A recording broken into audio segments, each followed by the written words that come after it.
Olá, meus queridos alunos da Escola Jaime Laurindo da Silva, da turma de primeiro ano.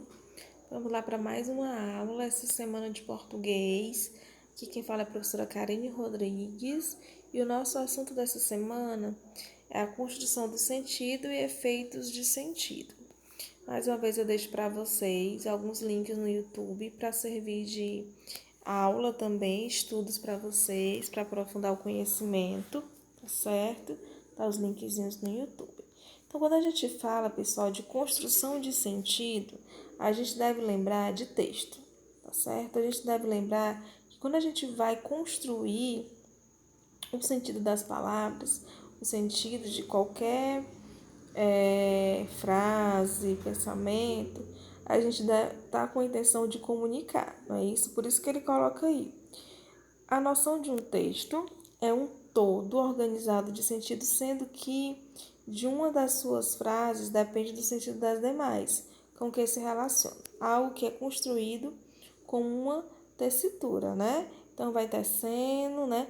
Frase por frase, oração por oração. Esse texto ele pode ser verbal e visual ao mesmo tempo. Ele pode ter tanto, né, os textos escritos, como pode ter imagens, charts, tirinhas, né, várias informações um pouco mais lúdicas. E algo sempre que eu falo para vocês, pessoal, essa questão do contexto, né? Então, assim, todo texto, todas as vezes que você vai se comunicar, você deve prestar atenção ao contexto que está inserido. Por exemplo, se você for analisar um determinado texto que fala sobre carta, por exemplo, né? Então, assim, carta não é algo que está muito mais voltado para a sociedade atual. Porém, né, é algo que em anos anteriores, décadas anteriores, com certeza fazia mais parte do contexto. Então, a gente deve perceber essa questão social, cultural, política, religiosa, ideológico, né? A identificação do contexto é essencial para que compreenda o sentido do texto. Então, a gente precisa entender o contexto que aquele texto está inserido para poder saber qual é a intenção de quem escreveu aquele texto, né? Então não há texto sem contexto. É muito difícil você tirar alguma coisa do contexto. Por isso que a gente evita analisar frases soltas. A gente prefere colocar ela dentro de um texto e aí você vai fazer a análise daquela frase dentro do texto para você não desviar o contexto daquela frase, né? Então, por quê? O sentido de um texto se constrói a partir das relações que se estabelece com o seu contexto. Muitas vezes uma palavra pode ter diferentes sentidos com contextos distintos. Então, se eu coloco uma palavra, por exemplo, a manga caiu, né? Então, a palavra manga, ela eu posso até entender agora que seria no contexto de fruta, mas existe a manga da camisa, existe a manga do verbo mangar, né? Então existe assim outra a palavra ela pode estar inserida em contextos completamente diferentes, né? Então, por isso que ele é super importante. Então, normalmente eles nos fornecem o quê? Elementos que orientam a leitura do texto, né? Mesmo sem perceber, o leitor analisa e estabelece relações entre o texto e seu entorno, né? Mesmo sem perceber, todo leitor ele sempre vai analisar o contexto criado por um texto, pois é com base nessa informação que é possível atribuir o sentido ao texto. Alguns gêneros discursivos, como os textos publicitários, apostam frequentemente nessa competência dos leitores, né, para persuadir o público a quem se dirigem, dependendo do contexto, né, na época do Dia das Mães, Dia dos Pais, Natal, tem todo o envolvimento do contexto para poder nos convencer, nos persuadir e comprar aquele produto. Outra coisa interessante é o conhecimento de mundo, gente. Muitas vezes esse contexto é apresentado em um texto que é de conhecimento geral, o que facilita essa identificação. Quando isso ocorre, a compreensão do texto é imediata. Entretanto, nem sempre o contexto referido por um texto faz parte do nosso conhecimento de mundo. A gente não precisa também saber de tudo, mas, né, é o que deve ser levado em consideração, é o nosso conhecimento de mundo dos leitores. Então, se eu escrevo para um determinado público também, eu devo saber a que público eu estou me dirigindo, né? Para poder não gerar problemas de sentido e de compreensão de texto. Olha só, por exemplo, uma chargezinha que está até no livro de vocês. Estou começando a ficar preocupado com o aquecimento global. Você deve ter noção de aquecimento global. Se você não tiver noção de aquecimento global, você não vai entender essa tirinha aqui, né? Esse cartunzinho aqui. Você não vai conseguir compreender. Então, você vai entender que, olha só, pessoas que moram em lugares muito frios, no Polo Sul, por exemplo, né? Começam a perceber essa questão né? Do derretimento do gelo, da neve, né? Que está diminuindo, o nível dos oceanos. Aí ele faz aí um paralelo com a seca, né? Das regiões mais quentes. Então eu tenho que saber de tudo isso para poder saber compreender e interpretar essa tira, né? Fazer toda essa reflexão sobre o aquecimento global. Algo que é interessante também a gente levar em consideração é o sentido literal e o sentido figurado. Olha só, o sentido literal também é ligado ao sentido denotativo, que é o básico, a palavra de expressões enunciadas da língua. É o sentido de normal, de convencional, principalmente do dicionário. E o sentido figurado é aquele que as palavras, expressões e enunciados adquirem situações particulares de uso, quando o contexto exige que o falante leitor perceba que o sentido literal foi modificado e as palavras e expressões ganham um novo significado dependendo do contexto, né? Por isso que eu digo para vocês que a denotação é o sentido real. Por exemplo, o pássaro voava pelo céu da cidade, relampejou durante a noite. Pronto, é no sentido real, né? A gente sabe que os pássaros voam e, né, quando chove acaba relampejando, tudo, é um fenômeno da natureza. Agora o sentido figurado, o carro voava pelas ruas da cidade. Opa, essa palavra voava. A gente sabe que o carro não voa, né? Ele colocou aí o contexto de quê? De dizer que o carro estava em alta velocidade. Seus olhos relampejaram de ódio. Então a gente sabe que esse relampejar não é o relâmpago lá no céu, é o quê? É algo que é muito intenso, né? Muito forte, que a pessoa estava com muita raiva. Então esse é o sentido que figurado da palavra, né? Olha só mais um exemplozinho aí. Seu pé quer, mas está cheio de dedos para pedir. Olha só, a gente tem uma expressão está cheio de dedos. Significa o quê? Que a pessoa está indecisa, né? Está cheia de cuidados, né? Ela está ali temerosa em tomar uma determinada decisão, né? Isso sentido figurado. No sentido literal, realmente o pé ele deve ser cheio de dedos, né? Pelo menos 5 dedos para estar completinho. Aí as relações lexicais é muito interessante, gente. A gente chama aqui de campo semântico. O que é isso, né? Quando em um texto há a presença de vários termos relacionados ao mesmo conceito ou ideia, dizemos que forma um campo semântico. Eu coloquei para vocês aqui, até ampliar um pouquinho, um campo semântico. Por exemplo, luta, né? É o campo semântico aqui, é a palavrinha principal. Quando eu falo em luta, eu vou lembrar de várias outras palavras que lembram essa palavra luta. Por exemplo, guerra, disputa, esforço, embate, conflito, confronto, combate, contenda. Então, todas essas palavras, elas pertencem ao campo semântico da palavra luta, certo? Isso é muito interessante. Quando a gente passa para frente, a gente vai ver que existem vários campos semânticos nessas relações lexicais, que elas podem ser sinônimos, que a gente chama no caso de sinonímia, que com certeza vocês estudaram lá no ensino fundamental, e as antonímias, que são os antônimos. Então, a sinonímia é a relação de semelhança, de sentido entre as palavras, e a antonímia é a relação de oposição. Vamos lá ver alguns exemplos, né? Aqui, dos hiperônimos também, dentro dessas relações lexicais, é muito parecido.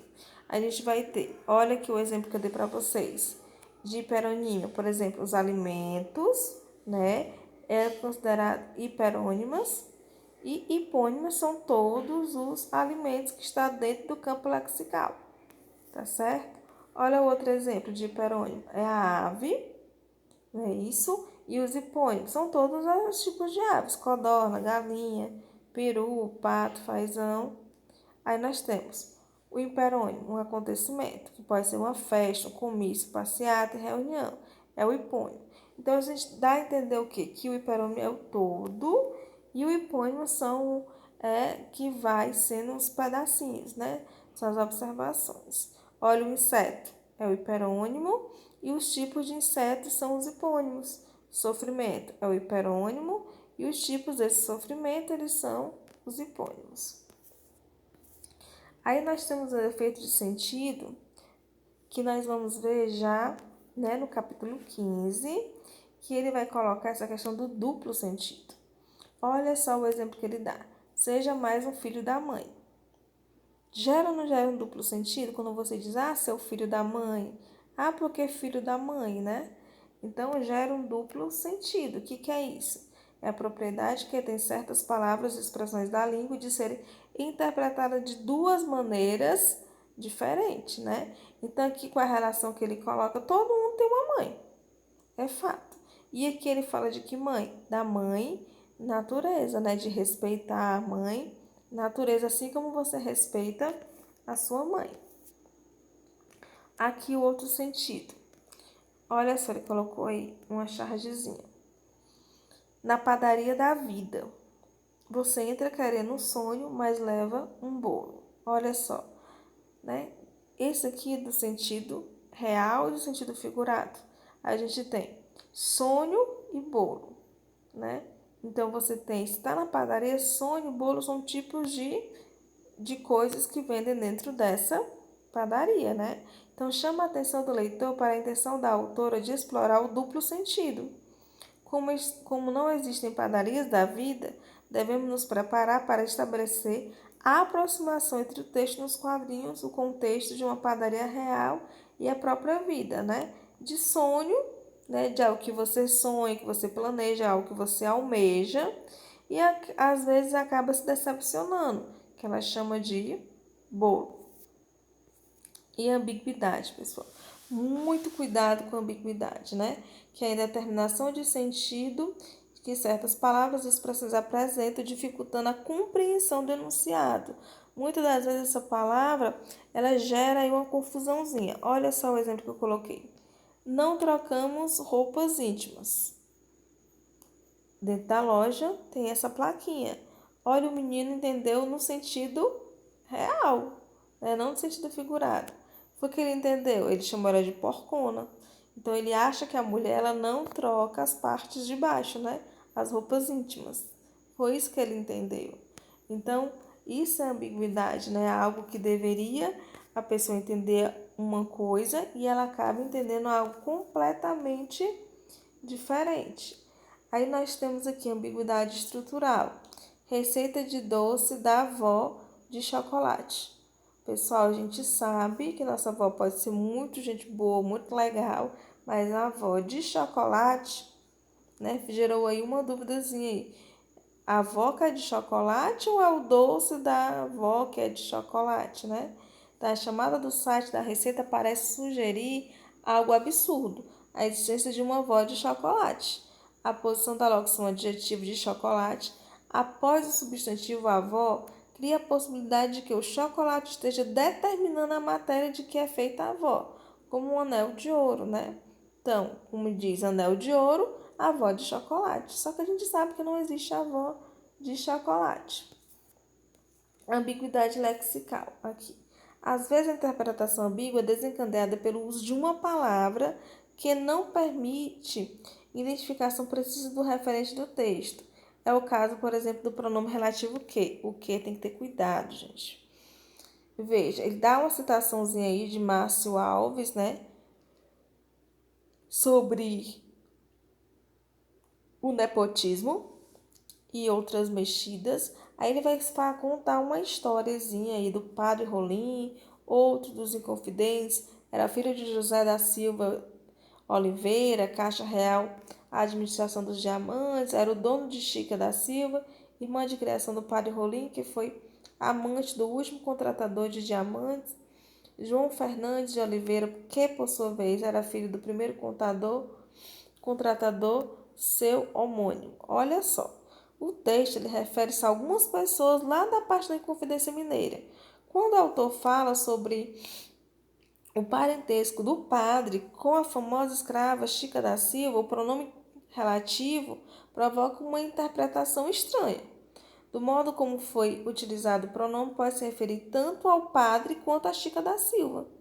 E a depender da sua referente muda a identidade do amante de João Fernandes de Oliveira. Então tem que ter muito cuidado na hora de colocar as palavras para não gerar esse tipo de ambiguidade. Outro efeito de sentido muito interessante é a questão da ironia, que é resultante do uso da palavra ou expressão, que em um contexto específico ganha sentido oposto ou diverso daquele que habitualmente a gente tem, a gente entende. Olha só, o exemplozinho aí. Você não deveria sair com menos de 30 centímetros de saia. Aí ela vai ser irônica, lógico. E você com 30 centímetros de cérebro, Ela utilizou-se aí de uma ironia, já que ele estava fazendo uma crítica ao modo dela se vestir. Os efeitos da fala, gente, também é interessante aqui, quando a gente observa mais expressãozinha, a intenção irônica. O rapaz diz assim: Ei, Rich, quer me ver jogar hóquei na rua com os meninos? Ela vai ser irônica, lógico que é qual a intenção que ela tem. Claro, Rússio, hóquei de rua vivo para isso. Legal, eu não imaginei que você gostasse tanto de hóquei de rua. Ela, será que ele realmente não entendeu, Fica aquela dúvida nela. Aparentemente, a ironia sutil não funciona bem com meninos da terceira série. Eu até deixo você segurar minha jaqueta. Olha a cara dela de ironia. Realmente ela não está interessada em ver o jogo de hóquei, Ela foi irônica. Algo também bem interessante nos efeitos de sentido é o discurso irônico, É o discurso humorístico, O humor, a piada. Então a gente vai ver, olha só um exemplozinho de uma piadazinha aí. A mãe de Juca estava grávida, perguntou a ele o que preferia ganhar, um irmãozinho ou uma irmãzinha? Juca respondeu: Mãe, se não for pedir muito, eu preferi uma bicicleta. Como nosso objetivo é analisar os efeitos de sentido associados aos usos da linguagem, vamos nos concentrar na segunda das situações que provocaram o riso, aquelas criadas pela manipulação das estruturas da língua. Então, qual é o objetivo da piada? É provocar o quê? O riso, É o humor, O riso e a linguagem. A gente diz aí, haja coração. A professora pergunta, quantos corações nós temos? O aluno, temos 2, professora. Professora, 2? Sim, o meu e o seu. A graça desse texto está na interpretação que o aluno faz do pronome nós, utilizado pela professora em situações como essa. Geralmente, o pronome deve ser entendido como fazendo referência à raça humana. O aluno faz uma interpretação mais específica e entende que o pronome se refere a 2 pessoas, ele e a professora, Então é interessante, gente, essas questões de ambiguidade, de ironia, de humor, Esses efeitos que o sentido faz. Então, muito bem, essa foi nossa aula de hoje. Para vocês aprofundarem os estudos, leiam o capítulo 15 e o capítulo 16, são 2 capítulos bem curtos, e responda a atividade da página 159 e 160. Qualquer dúvida é só entrar em contato e até mais.